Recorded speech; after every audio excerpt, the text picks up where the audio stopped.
Funny, isn't it?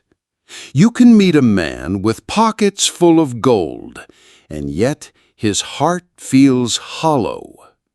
You can meet another with almost nothing, and still he carries himself with a peace you cannot buy. The world calls one rich, but envies the other in silence. The sages of old had a secret. They whispered it in different tongues through different times.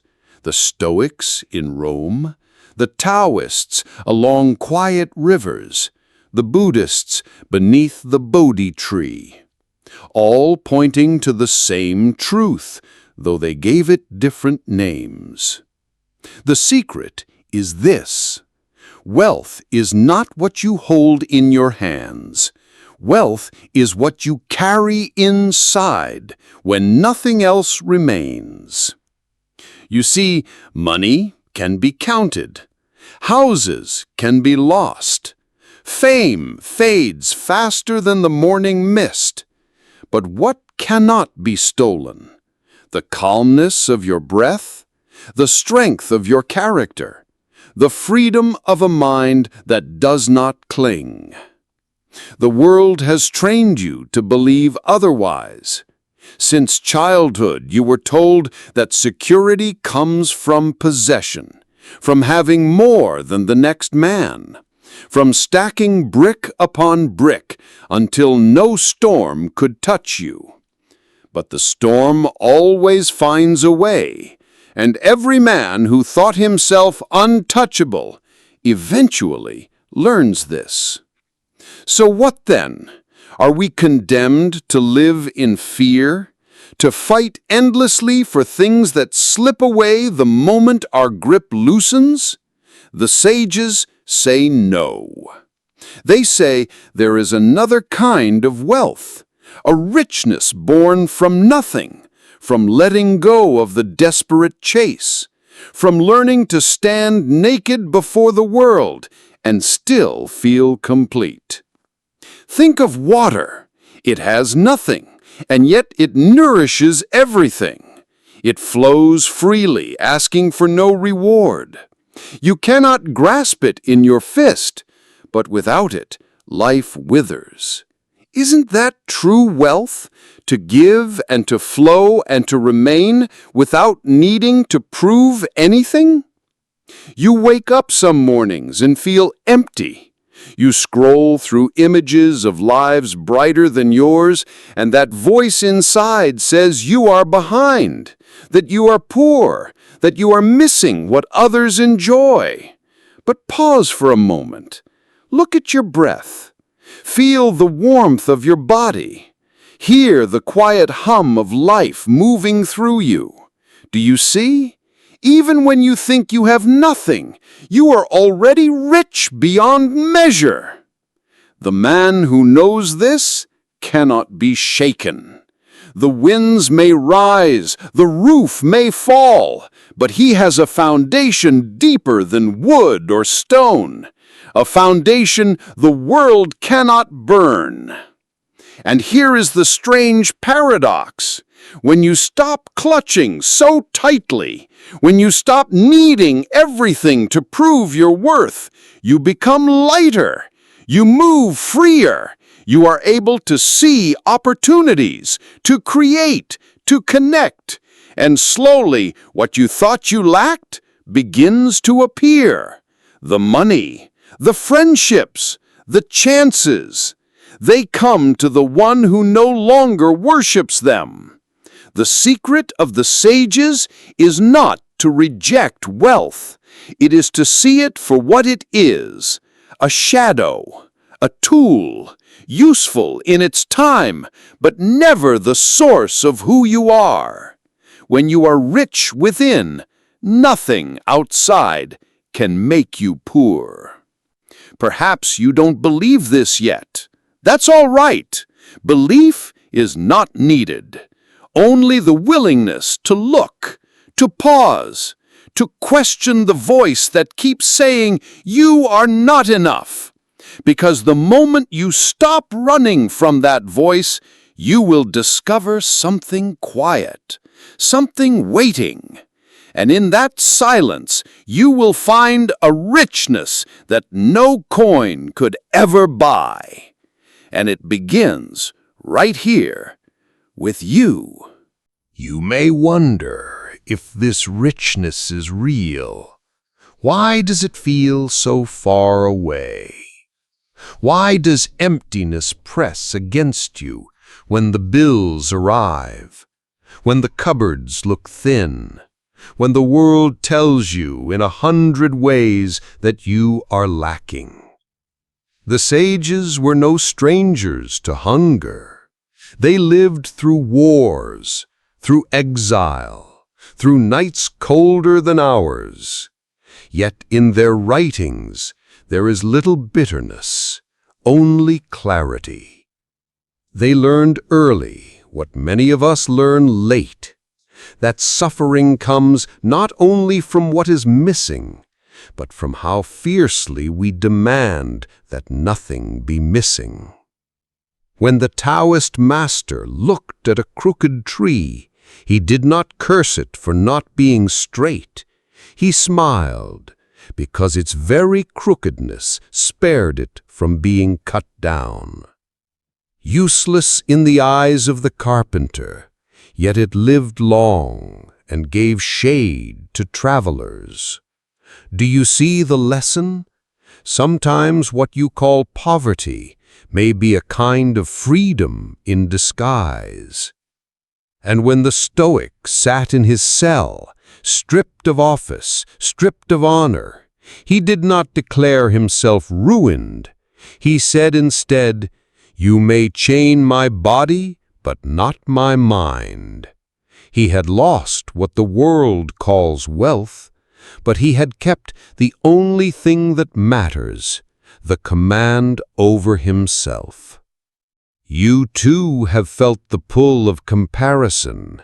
You see the neighbor's new car, the colleague's fine clothes, the stranger's shining smile, and something in you whispers, "They have more, I have less." But the sages remind us that this whisper is not truth. It is a trick of the mind, a story that repeats until you start believing it. Richness is not measured in objects. It is measured in freedom. Freedom from envy, freedom from fear, freedom from the endless need to prove. You may have little, but if you can walk through your day without chains around your heart, you are wealthier than the man who owns palaces yet sleeps in terror of losing them. There is an old Buddhist story of a monk who carried only a bowl. He begged for food each day, yet his face shone with peace. A king once asked him, "How can you be content with nothing?" The monk replied, "I am content because nothing can be taken from me." What can you rob from a man who holds nothing tightly? What can you frighten him with if he has already released the need to possess? Now ask yourself, what is it you fear losing most? Your job? Your reputation? Your savings? Look carefully, and you will notice beneath every fear of loss lies the belief that without these things you are nothing. But is that true? Were you not alive before you had them? Are you not still breathing now? The sages would say, strip a man down to his barest self, and there you will see his true wealth, not in coins, not in ornaments, but in the way he meets the day, in the calmness of his gaze, in the steadiness of his step. The storms of life are not promised to spare you. They come for all, rich and poor alike. But the man who has learned to be rich with nothing does not fear the storm. He stands because he has built his wealth where the wind cannot reach. And perhaps this is the beginning for you too, not in chasing, not in grasping, but in loosening your grip even a little, in daring to ask, if all was taken from me, what would remain? And if something would remain, is that not my true treasure? The secret of the sages is hidden there, in what cannot be taken.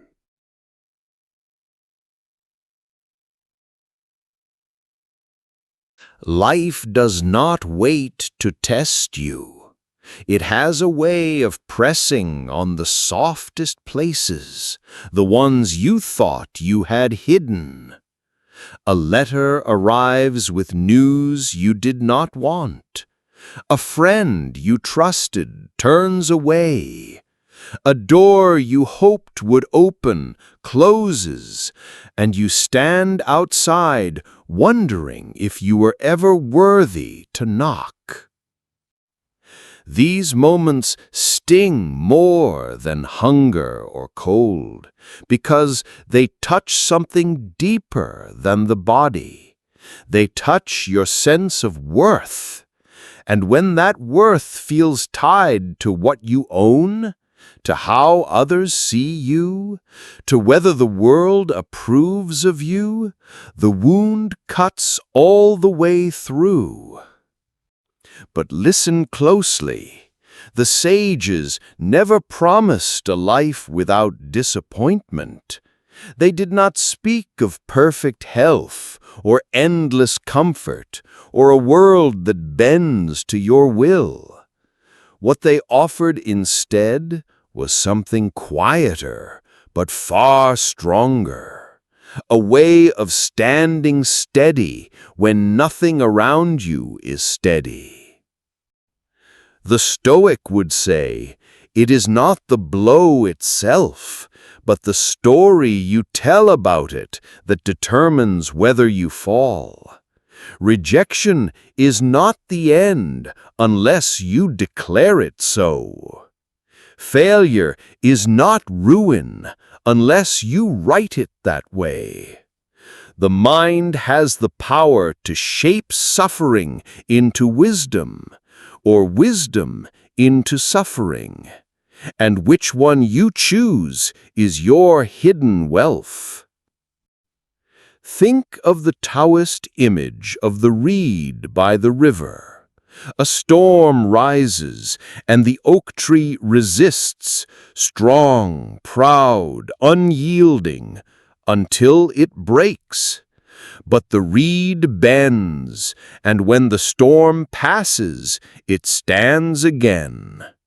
Wealth of this kind is not in hardness, but in flexibility, in the willingness to bend, to yield, and yet to endure. You have felt disappointment. You have known the taste of rejection. Perhaps you carry it even now. A dream that did not unfold, a love that slipped away, a future you planned that never arrived. The question is not whether these losses will come. They come for every soul under the sun. The question is, when they come, will you break or will you bend? The Buddhists spoke of acceptance, not resignation, but clarity. To see life as it is, without demanding that it always match your desires. A man who accepts reality as it comes is never poor, because he is not at war with what is. He can walk through pain without being owned by it.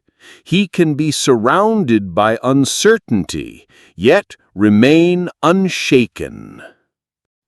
Imagine two men, both turned away at the same door.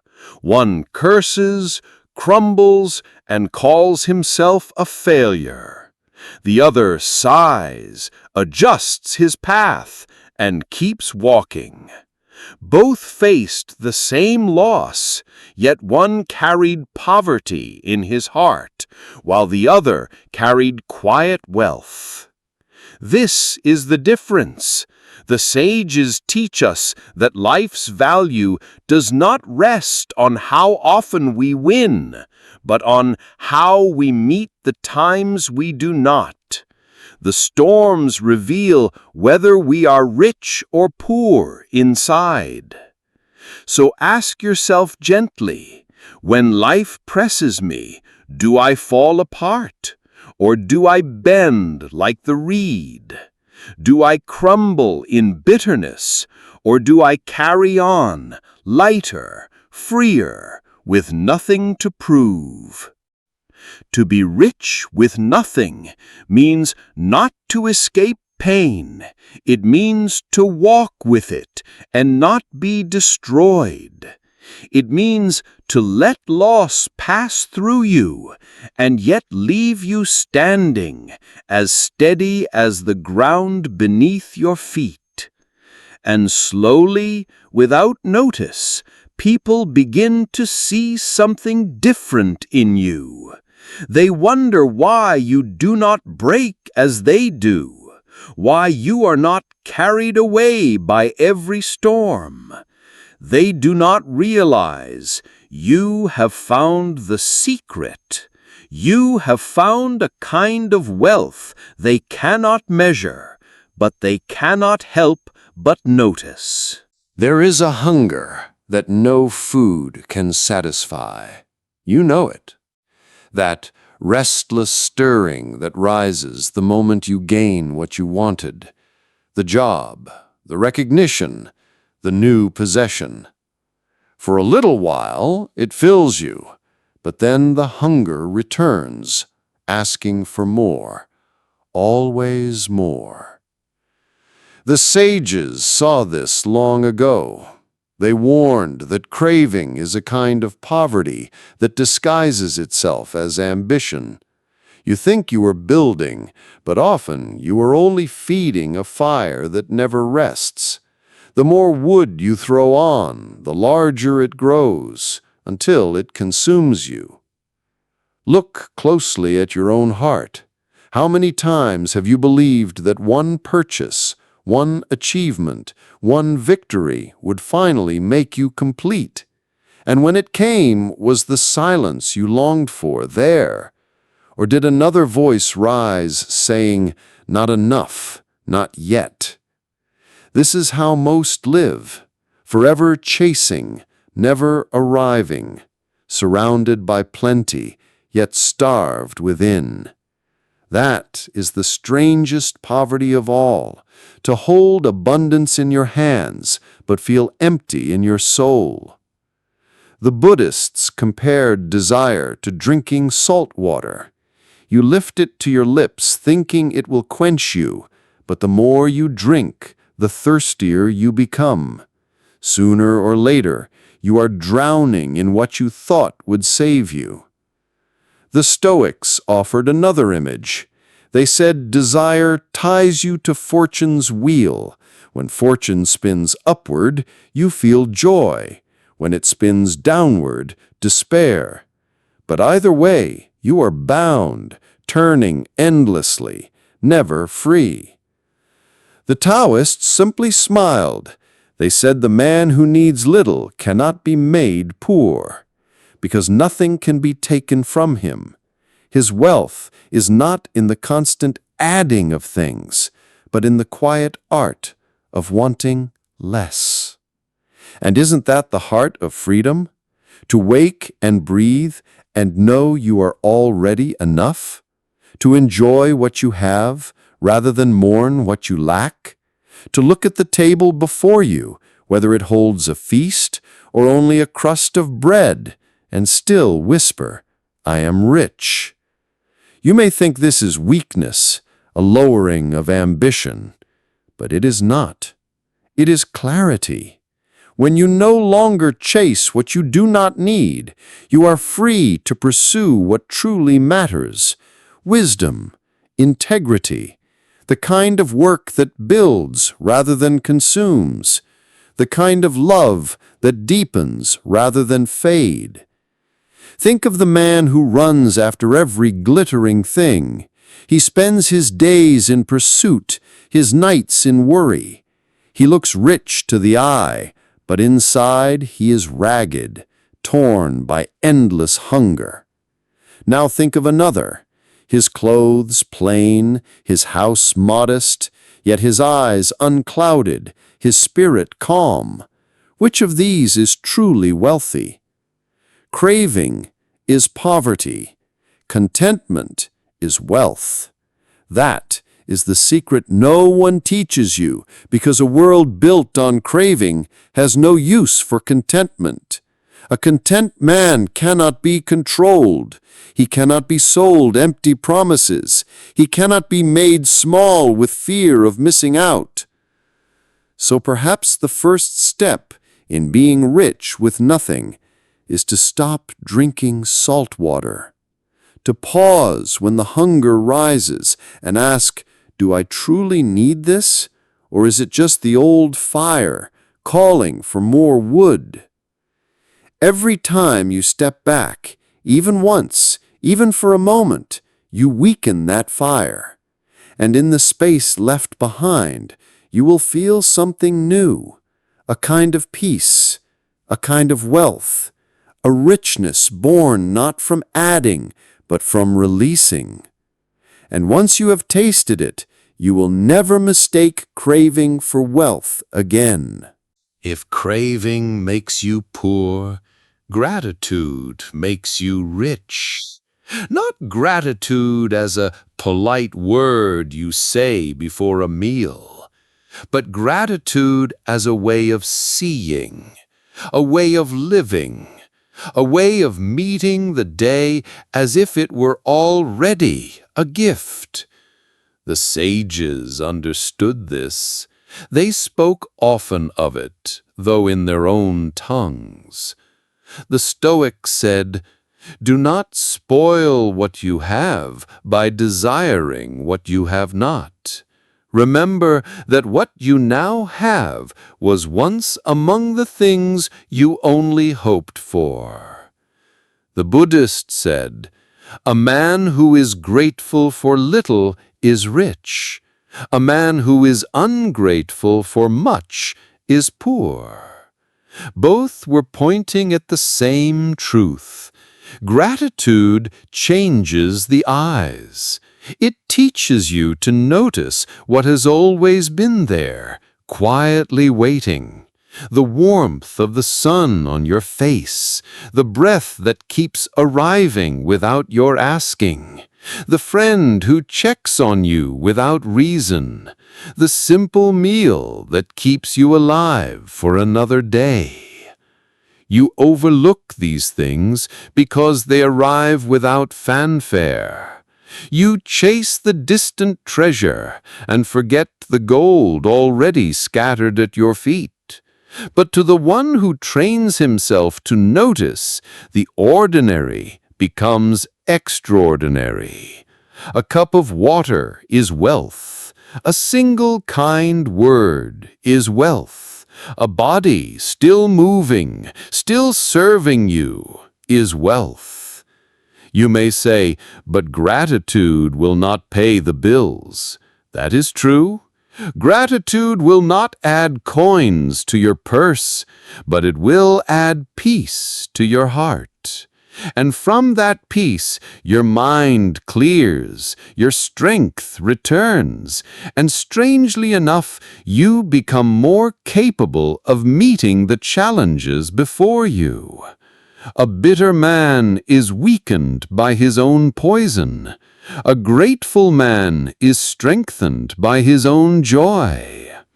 Think of a farmer. One curses the sky for not raining enough.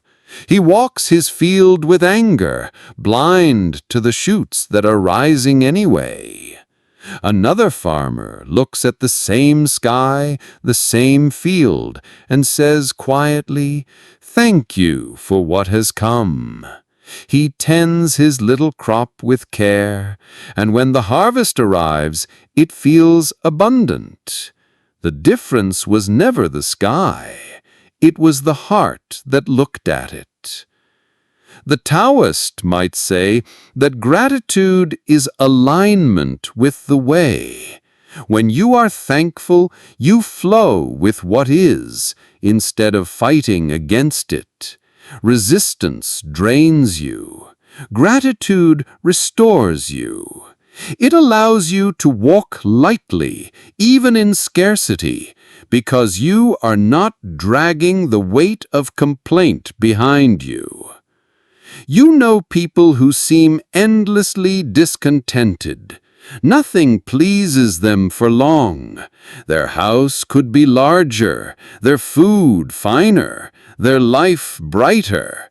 And so, though they may hold much, they live as beggars, always wanting, never satisfied. You also know those who smile with very little, who laugh over simple meals, who find joy in small moments, and somehow they feel richer than kings. Gratitude is not denial. It does not mean pretending your struggles are not real. It means acknowledging that even within the struggle, life has given you gifts, a lesson, a chance to grow, or perhaps just the strength to endure one more day. And this strength is wealth, the kind no one can take, the kind that grows the more you practice it. So when you wake tomorrow, pause. Before the weight of the day presses in, notice one thing, one breath, one face, one sound, one small gift. Hold it in your mind as if it were treasure, because it is. This is how the sages became rich with nothing. They learned to count what others ignore, and in the counting, their lives overflowed. There is a danger in love, isn't there? The danger of holding too tightly. You find something beautiful, a person, a place, a possession, and you cling, fearing its loss. But life, in its quiet honesty, always whispers back, "Nothing here is permanent. Everything you touch will pass."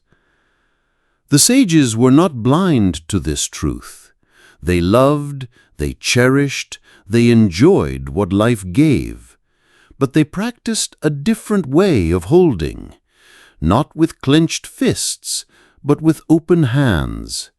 They received fully, but they did not clutch. And when the time came for something to leave, they let it go, without letting themselves be broken. This is detachment. Not coldness, not indifference, but freedom. Freedom from being enslaved by what must one day change. The Stoics spoke often of this. They said, "When you kiss your child, whisper quietly to yourself, 'I kiss a mortal,' not to dampen love, but to deepen it, to remind yourself that every moment is a gift, not a guarantee. In remembering the fragile nature of life, you love more fiercely, more tenderly, without the illusion that you can keep anything forever."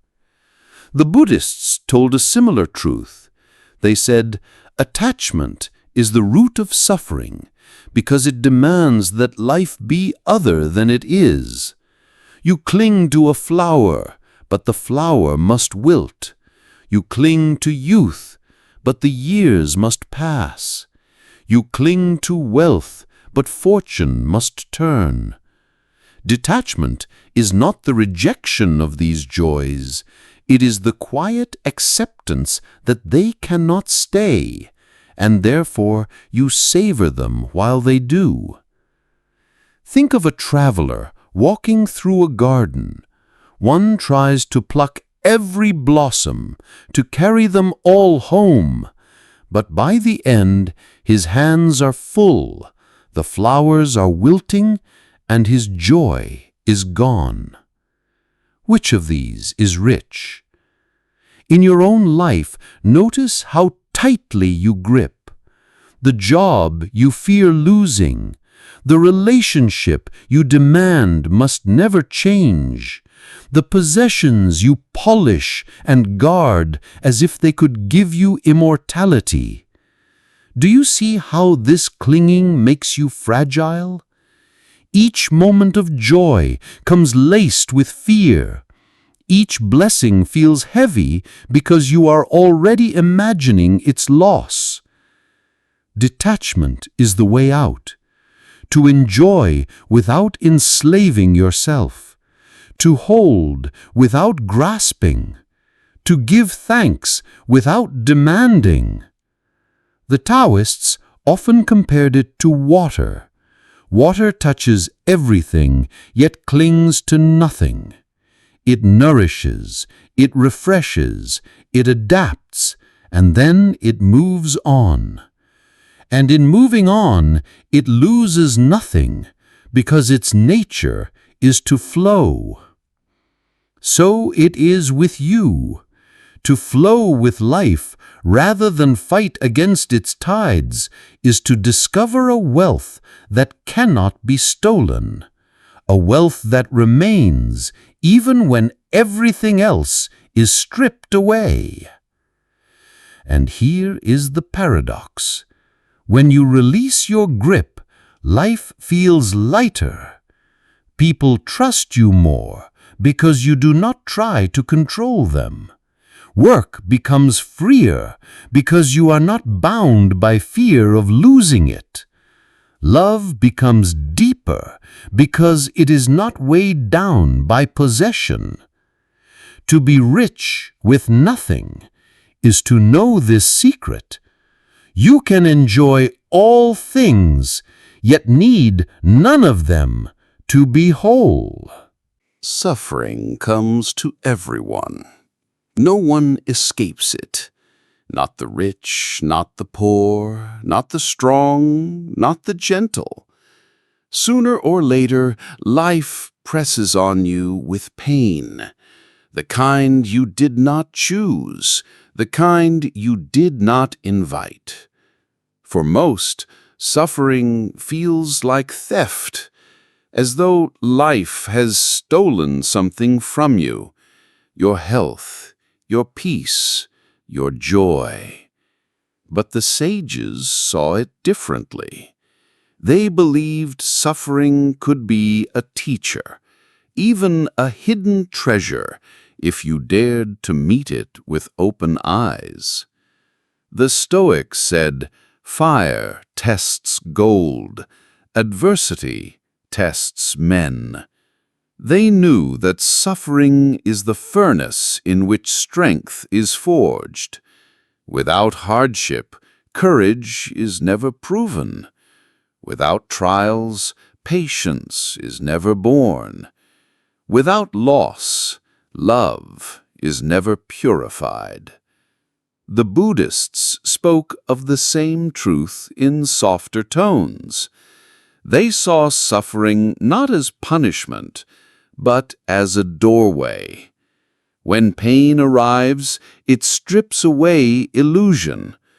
It reminds you that everything here is fragile, temporary, passing. And in that reminder, a deeper compassion awakens. You see your own wounds, and suddenly you see the wounds of others. Your heart softens. You become more human. And the Taoists, they smiled at suffering too. They saw it as part of the great rhythm, day and night, growth and decay, joy and sorrow. To resist one half of the pattern is to resist life itself. To accept both is to flow with the way. You know this in your own life. Think of the times you have grown most. Was it when the road was smooth, or when it broke beneath your feet? Was it when you were praised, or when you were misunderstood? Was it when everything went according to plan, or when the plan collapsed and you were forced to find another way? It is strange but true. The wealthiest people in spirit are often those who have suffered most. They carry a depth, a gentleness, a resilience that cannot be learned from books. It is carved into them by pain, but it shines as wisdom. And here is the secret. When you stop seeing suffering as an enemy, it loses its power to make you poor. Instead of stripping you, it shapes you. Instead of breaking you, it builds you.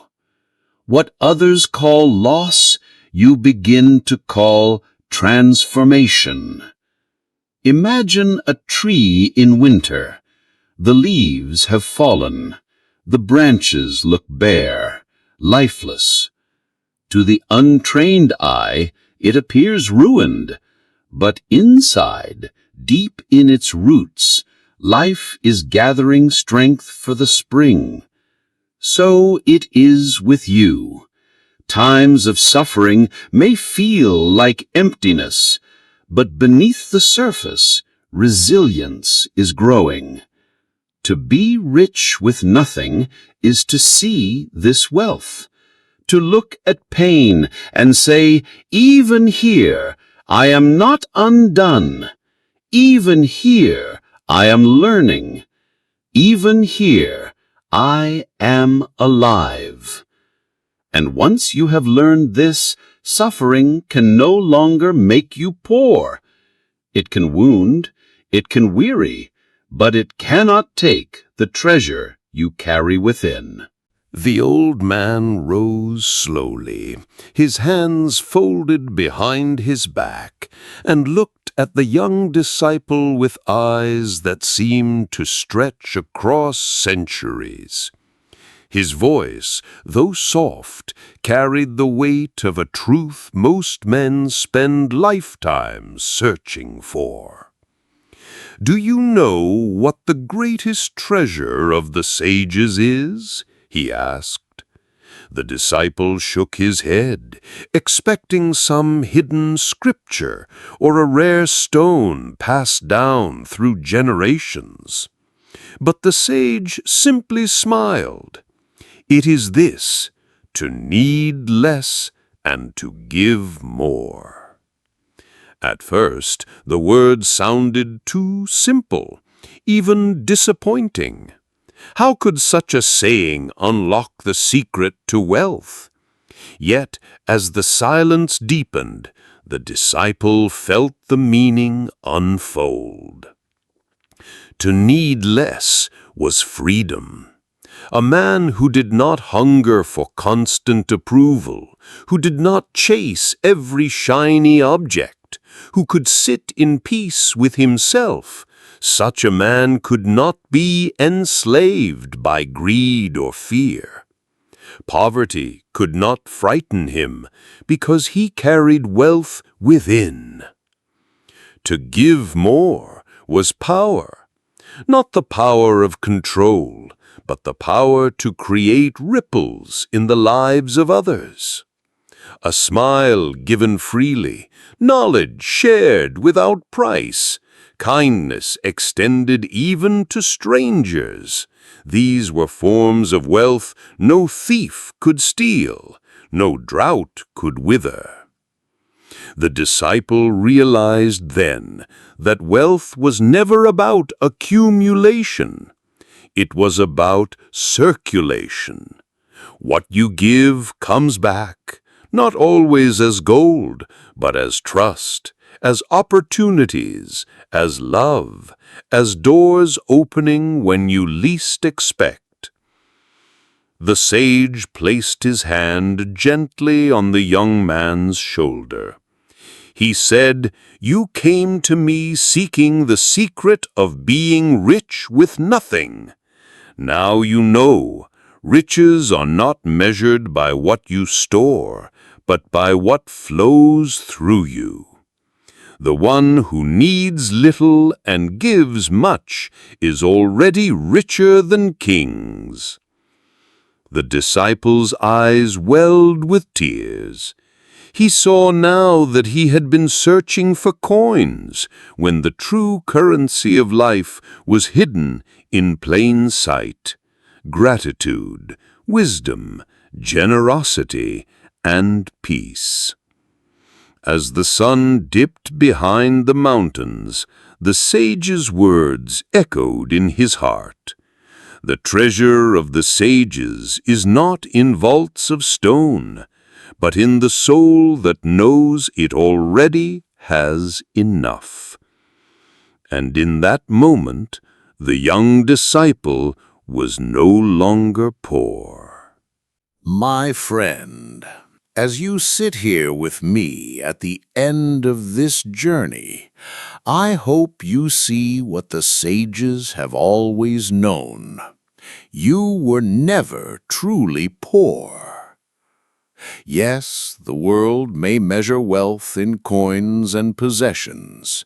It may tempt you to believe you are lacking until you own more, until you shine brighter than others. But the wisdom of the ages whispers a quieter truth. True riches are already within your grasp. You become rich the moment you awaken to gratitude, when you see the abundance in what you already have.